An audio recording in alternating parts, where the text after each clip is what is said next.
안녕하세요. 우리 신앙 이야기의 박 PD입니다. 화륜입니다. 네, 전 시간 만이교까지 이야기가 됐죠. 네. 자, 이번 시간에는 힌두교. 예. 예. 그 전에 이제 먼저 셈족 종교라고 부르죠. 유대교, 기독교, 이슬람교. 뭐 세 가지는 뭐 그동안에 자주 얘기를 해서 굳이 얘기를 안 해도 될 것 같아요. 그래서 이제 아까 처음에 말씀드렸던 이 고대 아리안계 종교가 메소포타미아 지방을 건너가서 그렇게 됐고, 이 인더스 쪽으로 들어온 인도 지역으로 들어왔던 이 아리안계 종교들은 일찍 정착하게 됩니다. 그래서 여기는 전쟁을 했다면 여기는 지배하게 돼요. 그 지배를 하게 되니까 아까 신분 계급 제도, 카스트 제도가 발달하게 되죠. 그리고 여기가 여전히 제사를 드리는, 뭔가를 태워서 동물을 태우고 하는 그런 것들이 굉장히 발달하는 종교가 되게 되고, 그 중에서도 이제 여기는 또 지배를 했는데 독특해요. 너와 지배자와 피지배자가 다르지 않다. 저쪽은 지배자고 피지배자가 한쪽은 노예로 삼아서 부리는 스타일이었다면 메소포타미아가, 이쪽 인더스 쪽은 너와 나는 다르지 않다. 여기까지는 기가 막히게 좋은데 그 다음 설명이 기가 막힌 거예요. 그런데 사람은 계층이 있어. 브라만 뭐 이렇게 이렇게 네 가지 계층으로 나눠져 있는데 신의 음성을 들을 수 있는 건 브라만밖에 없어. 그게 이제 브라만교죠. 근데 여기 또 뭐를 섞냐면, 그런데 너희가 지금은 브라만이 아니라고 서운해할 거 없어. 덕을 쌓으면 나중에 다음 생에는 너희가 브라만으로 태어날 수도 있다. 이렇게 해서 통치하는 겁니다. 이게 브라만교죠. 그럼 뭘로 설명하나요? 그건? 브라만인 이유. 브라만인 이유는 그 지배계층인 거예요, 자기네들. 그냥 그러니까 말로는 네. 전생에 덕을 쌓아야 된다. 그쵸. 전생에 덕을 쌓아서 자기네들이 정복자가 된 이유는 전생에 덕을 많이 쌓았기 때문이다라고 설명하는 거죠. 그래서 인도는 뭐 카스트 제도가 아니라도 피부색을 보면 브라만인지 아닌지 알 수 있다, 이렇게 얘기해요. 하얀 쪽일수록 상류 계급입니다. 피부가 어두우면 어두울수록 하층민이고. 그러니까 이제 그게 윤회를 할 때 피부색을 바꿔갖고 나오나 봐요. 그러니까 잘 다른 계급끼리는 결혼하지도 않고. 근데 아리안들이 백인 계열이죠. 백인 계열. 예, 그래서 하얘요. 근데 인도도. 인도애들은 또 많이 다 까만 건 계급이 네 개 계급 중에 세 번째. 그럼 걔네들은 아리안 아닌 거 아니에요? 예, 아리안이 아닌 거죠. 정복한 피정복된 민족인 거죠. 이 인도에서 하얀색 피부 가진 것은 정복자들, 아리안 계열이. 네. 그럼 인도는 또 인도 다른 그냥 종족들이었다는 거네요. 네네. 그렇게 해서 이제 브라만이 지배를 하죠. 그러니까 이 불평등하잖아요. 누가 제일 불평등하게 생각하냐면, 이 브라만들이, 브라만은 애당초 재정일체가 아니에요. 종교가 정치를 지배하는 형태거든요. 그러니까 그 아래쪽에 왕족, 군인 계급이 들어가죠. 그러니까 당연히 여기가 불만이 많잖아요. 여기서 불만을 갖던 대표적인 인물이 바로 우리가 잘 아는 석가모니입니다. 왕족 출신. 그러니까 여기서는 평등을 얘기하죠. 그렇다고 그 모든 계급을 다 깨자고 얘기하면 그게 유리할까요? 자기 계급. 그러니까 이제 석가모니 자체는요, 계급에 대한 신분에 대한 것을 타파한 거예요. 그렇죠. 본인 그러니까 자신. 그 말 자체가 만물의 불성이 있다라고 얘기하는 그 예, 말 예. 자체가 이 인간과 동물의 어떤 그런 벽도 깨고, 남자와 깨- 여자 벽- 이걸 벽도 깨는 깨고, 거죠. 예, 예. 계급의 벽도 깨고 다 깨는 거잖아요. 다 깨는 거예요. 그러니까 이제 그렇게 보면 굉장히 혁명적인 종교죠, 사실. 굉장히 혁명적인 종교였는데, 재밌는 게 사람들이 잘못 생각하는 것 같아요. 그러니까 힌두교하고 브라만교하고의 구분을 안 하니까 마치 불교가 힌두교에 밀려난 것처럼 생각하는 거죠. 근데 사실은 그게 맞긴 맞는데 불교가 먼저예요, 힌두교보다. 브라만 교가 있고 아까 이 석가모니에서 불교가 되고 대부분 그 무슨 크산 왕조인가 무슨 왕조가 하나 불교를 급속적으로 받아들이면서 왕족의 불교가 돼요. 인도 전체에. 그래서 불교 시대를 엽니다. 근데 불교가 문제가 뭐냐면 석가모니 말씀도 이렇게 들어보면 어려워요. 쉽지만 굉장히 어려울 수 있는 개념을 갖고 있다는 거예요. 귀족 종교라. 예, 어려워졌습니다.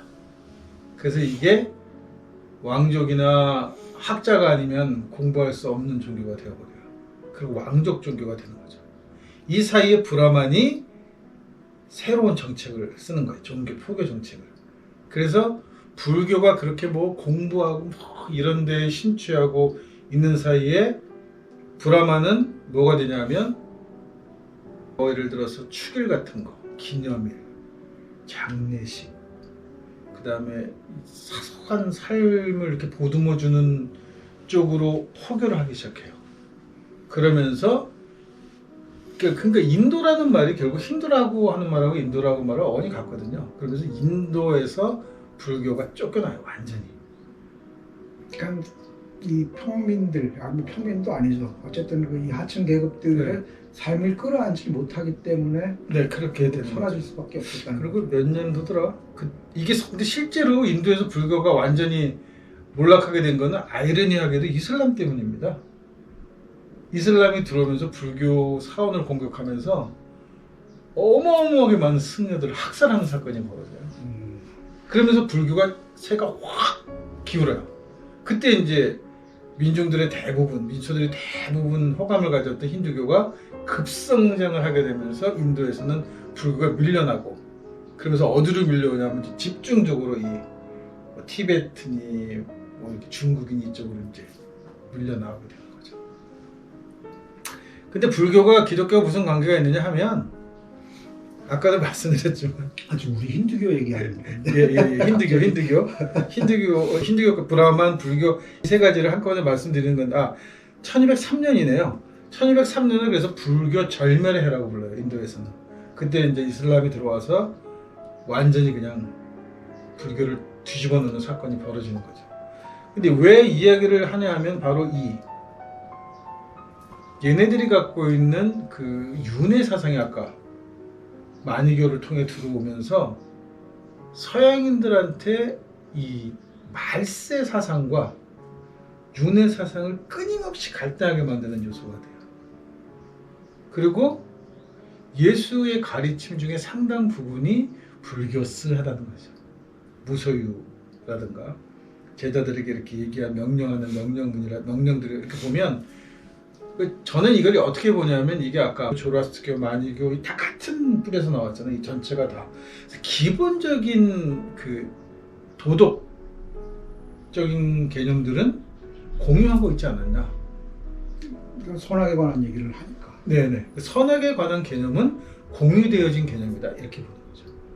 그걸 어떻게 풀어내냐는 건 종교마다 좀 다르겠죠.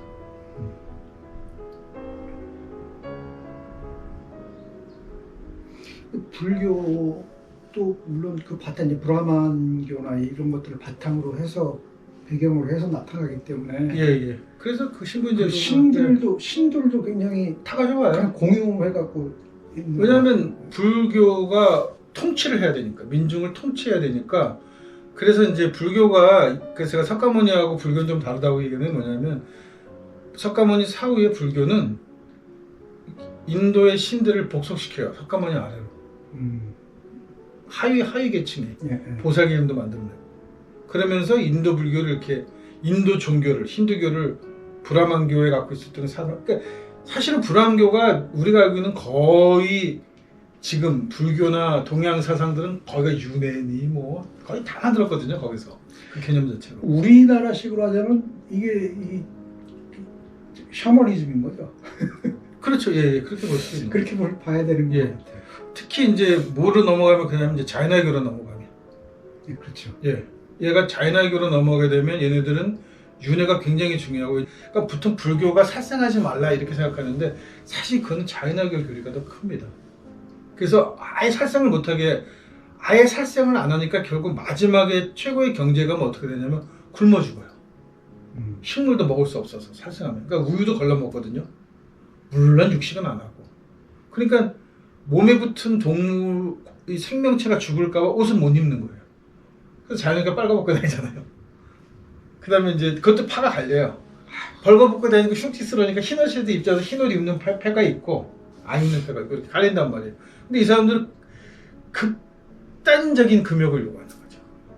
이 먹는 거에 특혜돼서. 그러니까 불상, 이거 보면 우리가 불교라고 알고 있는 것 중에 상당히 자연화교회, 불상생, 그 다음에 불소득, 돈 욕심 안 내는 거, 불망어, 진실되게 말하는 거, 불탈취, 남의 거 빼앗지 않는 거, 불음, 음란하지 않는 거. 이게 자연화교회의 가장 기본적인 거라고 하죠. 이러면서 이게 최고의 경지에 이르게 되면 결국은 스스로 곡기를 끊고 아무 생명도 해하지 않은 상태로 스스로 죽는 거가 최상의 경지가 되는 거죠. 자살교네. 자살교회. 근데 그렇게까지는 잘 안 가니까 이 사람들이 모든 걸 참 아이러니한 거예요. 불탈취, 불망어, 불소득인데 이 사람들이 인도 내에서 제일 잘 사는 그룹입니다. 그래서 인도 경제적으로는 인도에서 유태인이라고도 부르기도 하나 봐요. 그 다음에 이제 또 하나가 힌두교에서 관련한 또 하나가 시크교죠.